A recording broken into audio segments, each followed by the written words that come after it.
thing ultimately, when it came down to it, story-wise for me, was that there's a very cool story in Sarah Dumont, the actor who plays the character Beth. She's investigating who the old woman is, who Alma is, played by Mena Suvari, and because she's got a bad vibe about everything. Yeah, which is the way I feel like she just played it the way a good friend would. You know what I'm saying? Yeah. That is 100% what your friend who really cares about you, what a person who actually gives a damn, that's what they're going to do. She played it all the way through. When she opens up as, and I also love how honest she is. There's a brutal honesty about her, which is hilarious. I was locked in, man. She just crushed it. I think that's where points sort of were taken away from by me, and the reason being is because Sarah Gray as Ellie was doing a fine job. She's doing really good. There was a horror side of it. I liked the slow burn aspect. I liked how she's just trying to deal, and then we get the investigation side with Beth. But I like a good investigation story, especially in a horror movie, and so when Beth is investigating, and then they would cut back, and they're dealing with the more horrific supernatural side through through Ellie, played by Sarah. I'm like, but I want more Beth. I want more of Beth's investigation. So you're taking me out of it because you love the investigation side of these movies. That's your favorite part. They are. I like a good investigation thriller aspect because she's on the outside trying to figure this out. And I really liked that aspect of it, and I just felt like it was not enough of that. I wish it was. I think it was nice because as a viewer, it was nice to be able to follow along from her perspective more. I was definitely able to associate more than the idea of what Sarah was going through. Other Sarah, too many Sarahs. I'm terrible. I can't handle more than one name. Well, Sarah played Beth, right, and Sarah played. And Ellie. Sarah played. Absolutely right. We got to go with just names. So. For me, like watching it, I like that because then when you get down to the last, like, I'd say 25 minutes, it's high octane. Yeah. Oh, you got the action. You're in it. There's so much ablaze in that, and I mean that both figuratively and literally, going on. And I liked that aspect of the story because you do. If you took the investigation out, Beth's investigation, it's too slow of a burn. Yeah. It becomes sort of a boring movie because you have that. No. But see that, sure. Because there's some horror side to it. But if you take that investigation, or it becomes a short movie. Yeah, way shorter movie. Substantially, yeah. You need that. You need to take us out of it because it is a slow burn. You take us out to the investigation. And then when you were brought back in, it's like, what is going on here? I really dug that aspect. One of the things I really enjoyed about the feel of it was the fact that it had a lot of different aspects of it going. It was cool to have the thriller worked in there with the different aspects of horror, good jump scares, good earns, as you're walking through the follow shots. I mean, it was shot beautifully and it never took me out of the movie, which is always my number one thing. You got to keep me in. And as long as every actor is playing their part well enough for me to believe it, I'm in. And this really hit fantastically well on those two ranks, big time. So okay, when you saw that oil painting of Meg Foster, the eyes killed me, bro. The eyes didn't crack you up. I was just waiting for it to move. I was like, what are they doing? What is that? Right? They looked like the eyes in a movie where you take them out and then the eyes show up. 100%. But here's the thing: any other movie, and I would have been like, that's completely unbelievable and it's hilarious. When I saw it, I even laughed, but then I thought, and I'm like, but it's Meg Foster. Of course, her eyes are that blue and that light and that white because they always were in every movie, and they still are to this day. The mighty Eva Lynn, man, she crushes it. When you see her, when you see that picture, and you're like, "Oh my God, that's laughable," and then they cut to her, and it's the same eyes. You're like, "Same eyes, works." and she played a wonderful character too. I loved her character. Mena Suvari was very cuddly. So I was a big fan of that. Freaked me out, and I was not expecting Mena Suvari in the role she was playing. It was very different. So So when it got to this, again, we can't do spoilers, or else we would talk about a lot more stuff to it, and we're going to. But we hope we've enticed you enough to go watch it. Well, let's do our ratings for it. So, Casey, what's your rating for The Accursed? Okay, for the Accursed, for me, because it hit on a lot of great levels. It did pretty much everything I want a good horror movie to do, and it was 100% rewatchable because I wanted to see the parts I didn't see the first time around, because I felt like there was still more to get from this movie. So I really dug it. So this one for me, The Accursed, gets a 4 out of 5. 4 out of 5 from Casey, which is not out of the wrong. Casey's really nice too. So Casey's Yeah, I'm a very nice. I'm very giving, but and I even contemplated another half point, but I was like, you know what? I need to watch this a few more times. I went the other way. I love it at 4. Yeah. I'm a little harder. Like I never try to smash a movie. I always try to look for the good in everything. And this, like, I didn't have to look hard for the good. I enjoyed it. Yeah. It kept me going all the way throughout. So it was a well done movie. But of course I'm a little harder than you are, and I went with 3.5. So because it's better than middle of the road. Because 3 for me is middle of the road. 3 for me is a serviceable movie that I enjoyed. Yeah.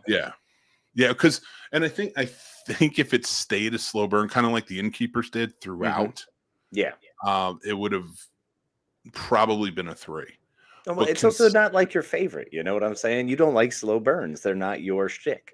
I don't dislike them if they're done right. And this is done right.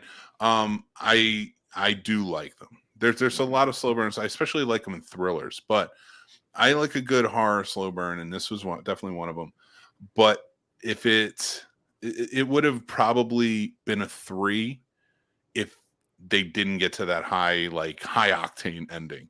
Well, I mean, I think the Beth character alone, just taking the mantle of the new best friend in horror movies, absolutely deserves the extra half point. 100%. I love when you were watching it and you text me and I'm like, hey, I'm starting a movie.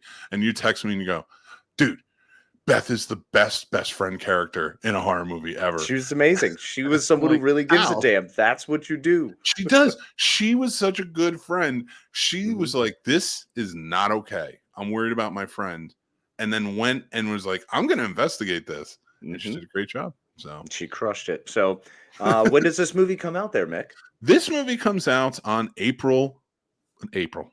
This movie comes out on October 14th, 2022. It comes out this Friday.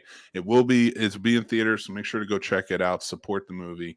We know another big movie's coming out, horror related, but definitely go see this one as horror fans. I think you really like it. An absolute another gem by Kevin Lewis. You know, he nailed it with Willy's Wonderland. Anybody? And And actually, that leads me into what we have to say next. We're going to make a special announcement here and now next week on the show, because Kevin has been on the show before for an interview, and Sarah has been on the show before twice for an interview and just to hang out. They're coming back to our live show next Tuesday, and we're gonna talk to them. Kevin and Sarah are going to jump in, and we're going to have a good time talking about The Accursed and more, because it's Halloween. So I want to get some more horrifying talk in. Oh, look at you. I'm a regular crypt keeper. I really am. Hello, kitties. So guys, make sure to check that out. But go check out The Accursed. It comes out this week. It's a lot of fun. Talk to us on the Discord about it. We'd love to hear what you think. It's definitely in a good movie category. So. Absolutely. We'll be fielding all conversations over the Discord and how much you love The Accursed. So go check it out. Well, let's see what everybody's saying, because I always try to get to the comments afterwards. Jeff Dwoskin here from Classic Conversations. Jeff Dwoskin, go check him out. He hated it. He hasn't even seen it, but he hated it. He knows. What's up, Chris? How you doing, buddy? Chris, check up, this movie out. I think you really like it. Okay, didn't see it. We know you didn't see it, Jeffrey. Stick with us. Just trying to be controversial. That's why he's a wild man like that. Haven't had a slow burn since college. Ooh. Well, there's a cream that cleans it up now. That's true. Meg Foster was born without eyes and then got the most powerful of all time. Yeah, she got like a set from Hera, which is why she played Hera. Oh my God, that's true. She did, didn't she? Yep. I forgot about that. That works perfectly. Mick is really hard on ratings. Yeah, it's probably true. I mean, I'm not too hard. I'm not hard on movies, but with ratings, I don't like to just give out anything. On the other hand, if I enjoyed it and it made me euphoric, everyone gets a great rating. If I didn't like it, everyone will know how much I didn't like it. That's true. You will smash it down. The chicken's here. What's going on, chicken? What's up, the chicken? And Lee, what's going on, Lee? I missed Lee. the first few minutes. I'm enticed to see the movie October 14th in theaters. Thanks. Definitely go check it out. Awesome. Brett Snyder says, "What's up, Casey?" What's up, Brett? Guys, I want to say thank you so much for joining in. This is a special review. We're doing live review of The Accursed. So go check it out in theaters October 14th, 2022. But we are having another show coming on at 9 o'clock, which we are going to head out to.